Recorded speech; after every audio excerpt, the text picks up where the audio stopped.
Some TV stuff.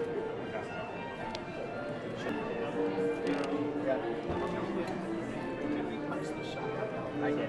It's everything's going out. I remember we were talking about it. So I'll punch it. Everything's good.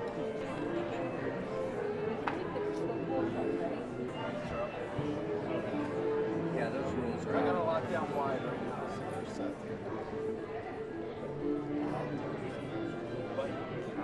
Everything's fair game unless you're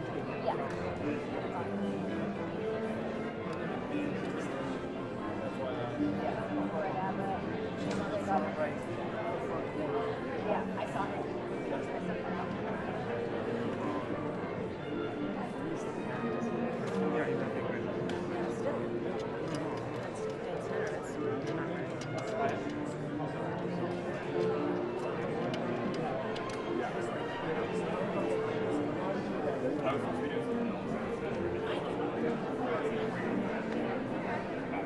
Greg Abbott.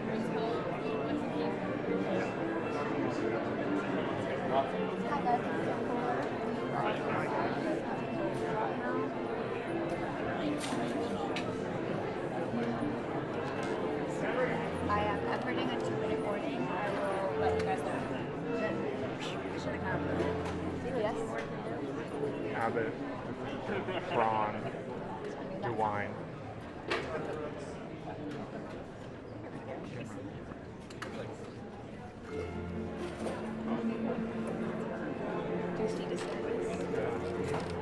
The second row, third in. And Kim Reynolds is next to him.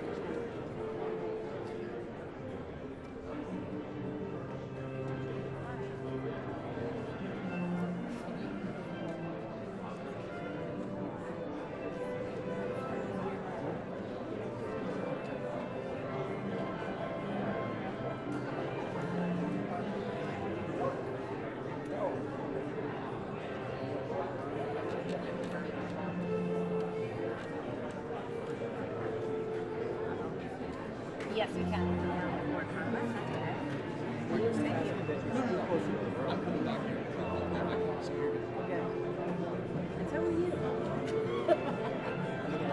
Yeah, I was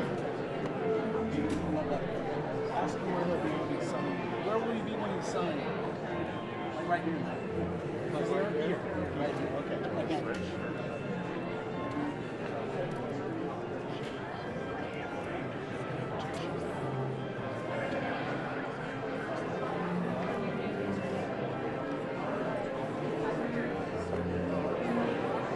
What are you doing, Soraya? Yeah, I gotta go. And she's over there. She was already in here when we got in. Which is kind of weird. She was already there.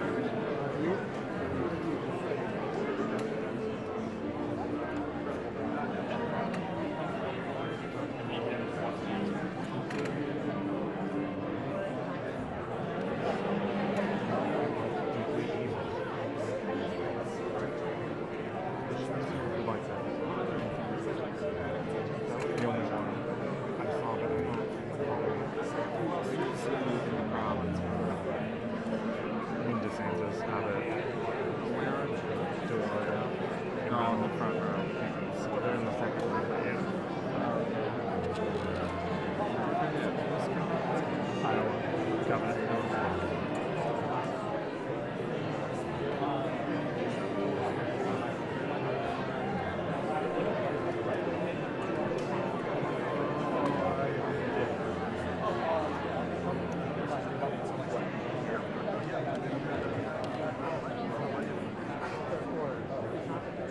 2 minutes, all in. 2 minutes? Oh. 2-minute warning. He got some alerts.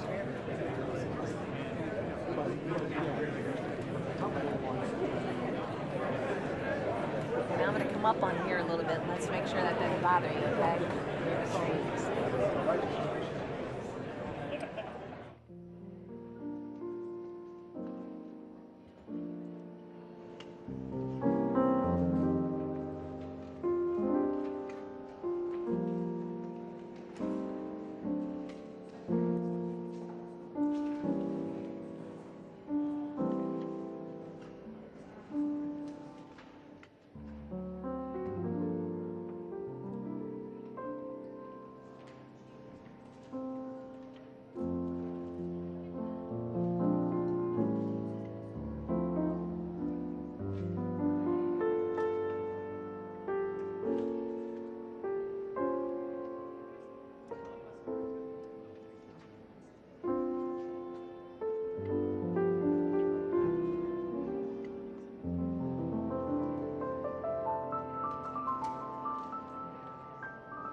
Ladies and gentlemen, the President of the United States.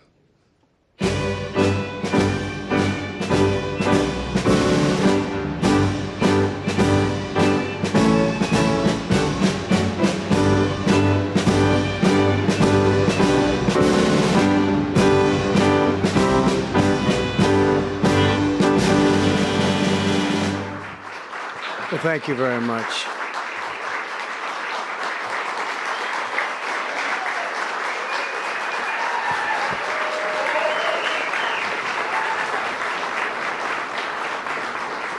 Thank you very much, everyone.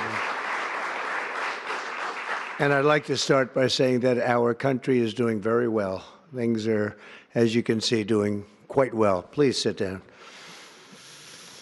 Before we begin, I just want to announce that I signed a proclamation a few moments ago honoring the 250th anniversary of Patrick Henry's famous speech to the Second Virginia Convention, in which he declared very well-known, very famous words, "Give me liberty or give me death." Has anyone heard the phrase? I think most of you have.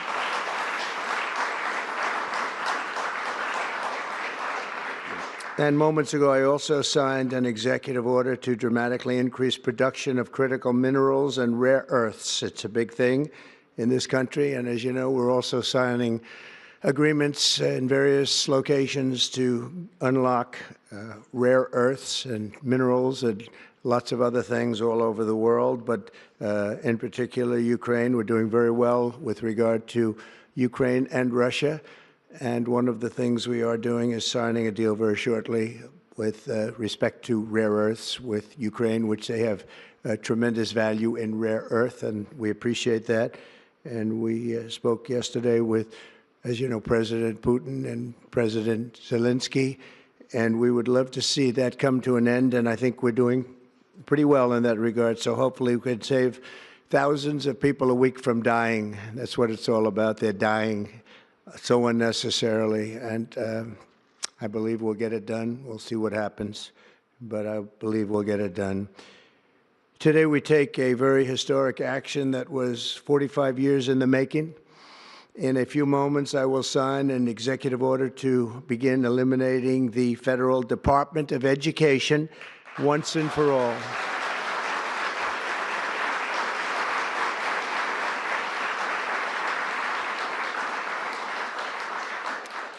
And it sounds strange, doesn't it? Department of Education, we're going to eliminate it. And everybody knows it's right. And the Democrats know it's right, and I hope they're going to be voting for it, because ultimately it may come before them. But everybody knows it's right, and we have to get our children educated. We're not doing well with the world of education in this country, and we haven't for a long time. And we're pleased to be joined today by the woman who I chose because she's an extraordinary person, and hopefully she will be our last Secretary of Education, Linda McMahon. Linda, thank you. Thank you very much. That's another interesting statement. It's an interesting opening, right? But it's true, and it's been amazing how popular this has been. I tell people that this is what I'm doing today, and they say, oh, it's about time. Everybody says it. Republicans and Democrats have said it. They're all saying it. Also with us are some terrific people. Governors Greg Abbott. Greg, thank you very much. Governor Ron DeSantis, thank you very much, Ron. Mike Braun, congratulations on your victory, Mike. That was a big one. Mike DeWine, thank you very much, Mike. Jeff Landry. Jeff, thank you very much, Jeff. Bill Lee, thank you. Governors, all governors. Brad Little. Brad, thank you very much. Where are you, Brad? Hi, Brad. Jim Pilan, thank you very much, Jim. And Kim Reynolds. These are all people very interested in education. And I even see Dan Patrick over there, my friend Dan Patrick. We're joined also by Representatives Tim Walberg and Virginia Fox. Rick Allen, Michael Rulli, and again, Dan Patrick. Thank you very much, Dan. You've been a great friend of ours. And State Attorneys General Ken Paxton. Ken, I see you there. Andrew Bailey. Andrew, what a job you've done, Andrew. You have some good cases going. You've done a great job. Thank you very much. And co-founder of Moms for Liberty, Tiffany Justice. She's been a hard worker. Thank you. Thank you, Tiffany. When President Carter created the Federal Education Department in 1979, it was opposed by members of his own cabinet, as well as the American Federation of Teachers, the New York Times editorial board, and the famed Democrat Senator Daniel Patrick Moynihan. History has proven them right, absolutely right.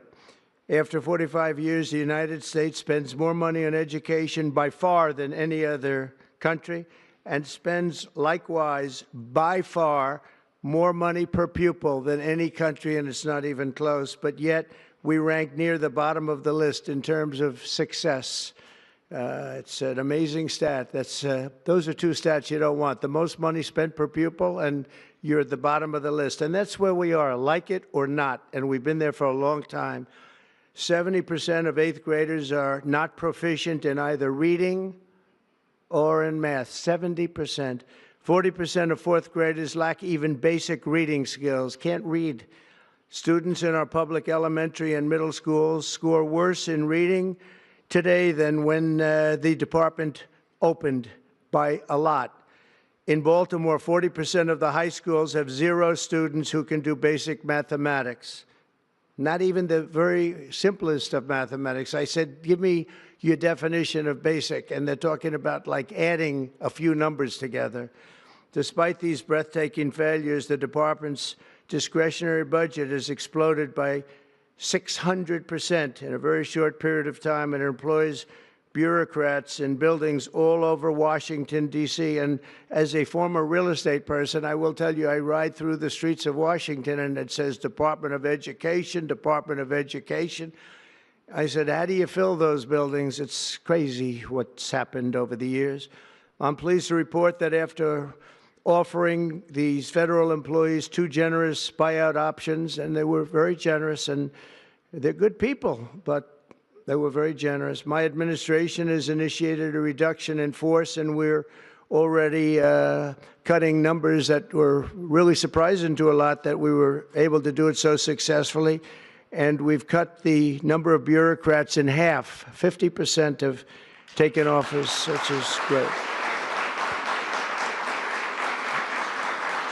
Thank you. Under the action I'm taking today, a small handful of Democrats and others that we have employed for a long time, and there are some Republicans, but not too many, I have to be honest with you. But the department's useful functions, and such as, and they're in charge of them, Pell Grants, Title I funding, resources for children with disabilities and special needs will be preserved, fully preserved. They're all going to be so. If you look at the Pell Grants, it's supposed to be a very good program, Title I funding and resources for children with special disabilities and special needs. They're going to be preserved in full and redistributed to various other agencies and departments that will take very good care of them. And that's very important to Linda, I know, and it's very important to all of us. But beyond these core necessities, my administration will take all lawful steps to shut down the department. We're going to shut it down, and shut it down as quickly as possible. It's doing us no good. We want to return our students to the states, where just some of the governors here are so happy about this. They want education to come back to them, to come back to the states, and they're going to do a phenomenal job. You know, if you look, Denmark, Norway, Sweden, I have to tell you, I give them a lot of credit. China's top 10. And so we can't now say that bigness is making it impossible to educate, because China is very big. But you have countries that do a very good job in education. And I really believe, like some of the governors here today, from states that run very, very well, including a big state like Texas, but states that run very well are going to have education that will be as good as Norway, Denmark, Sweden, and those top Finland, those top countries that do so well with education. I think they'll do every bit as well. And what do you think about that, Governor? Do you agree? I think so. Ron, do you agree? I think so. Florida? Iowa? That's right. I really believe that. They'll be as good as any of them. And then you'll have some laggards, and we'll work with them. And we can all tell you who the laggards will be right now, probably, but let's not get into that. But we'll work with them, and we're going to make them, they'll do a job. I think they'll do a job, and they'll go to sections of the state. For instance, New York, you'll have a Manhattan, and you'll have a Suffolk County, and you'll have Nassau County, and you'll have Westchester County. You'll do 4 or 5 or 6 of them. You have upstate New York, and those counties, I think, are going to do very well. And I think ultimately Manhattan should do very well. But we'll break it down into sections, and I think it'll be really, really good. And they're going to be probably the tougher ones, but I think they have a chance to do really well. But we're going to be returning education very simply back to the states where it belongs, and this is a very popular thing to do, but much more importantly, it's a common sense thing to do, and it's going to work. Absolutely, it's going to work. And I can tell you from dealing with the governors and others in the state, they want it so badly. They want to take their children back and really teach their children individually. Probably the cost will be half, and the education will be maybe many, many times better. So we look forward to this. I want to just make one little personal statement. Teachers, to me, are among the most important people in this country, and we're going to take care of our teachers. And I don't care if they're in the union or not in the union. That doesn't matter. But we're going to take care of our teachers, and I believe the states will take actually better care of them than they are taken care of right now. They'll work all sorts of systems and even merit systems. Those great teachers are going to be maybe a little bit better rewarded, or maybe that's the way it should be, but the states are going to make that decision. But we're going to love and cherish our teachers along with our children, and they're going to work with the parents, and they're going to work with everybody else, and it's going to be an amazing thing to watch, and it's really going to be something special. And Linda, you're presiding over something that's so important, and you're going to do a fantastic job, just like you have your whole life. I know your whole life I've been watching you. I've been watching you for a long time. She's had nothing but success. So it's tremendous to have you, and hopefully you won't be there too long, but we're going to find something else for you, Linda, okay? So this will conclude what we are talking about with respect to our most cherished group of people, and that's our children. We want to have our children well educated. We want them to love going to school. We have examples of it. Look at those beautiful, bright-eyed faces. They are so smart. They're so smart. And with that, I'm going to come down, and we're going to sign a very important document, and we're going to be on our way. People have wanted to do this for many, many years, for many, many decades. And I don't know, no president ever got around to doing it, but I'm getting around to doing it, so thank you very much.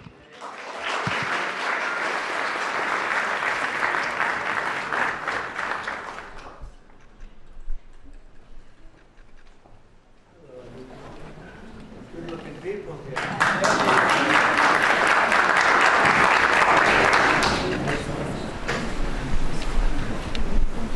Should I do this? I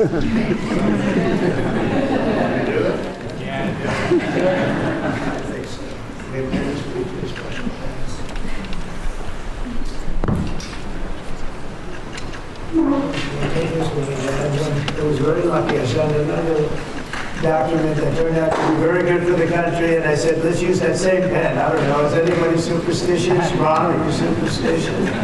Let's use that same pen.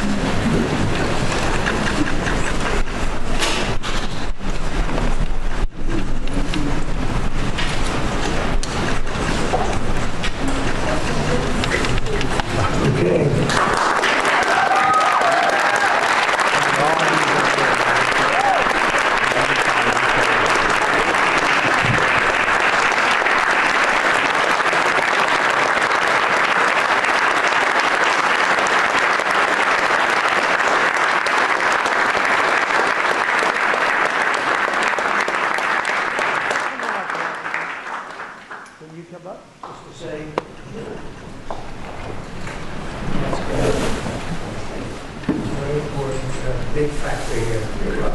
Good luck, man.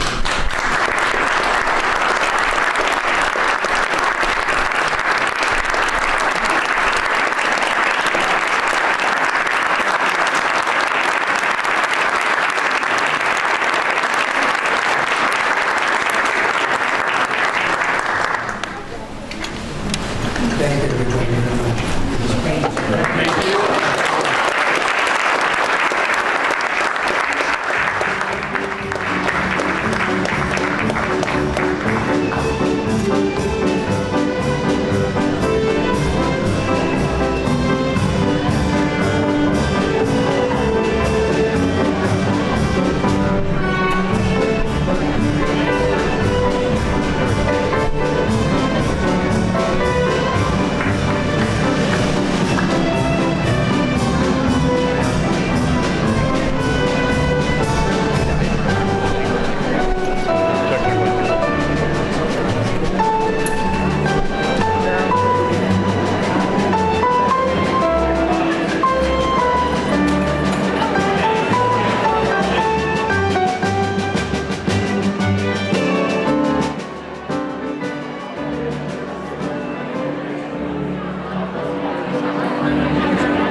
I was worried all day. I was like, if this slides, I'm gonna. It's fine. Whatever. I can stand this way. What? I'm here inside the East Room. President Trump has just signed an executive order to begin the dismantling of the Department of Education. He can't fully show it down. Let me start over. We just start over. Don't make it more complicated than it has to be. I'm here inside the East Room where President Trump just signed an executive order to begin the dismantling of the Department of Education. He can't simply shut it down with a stroke of a pen, but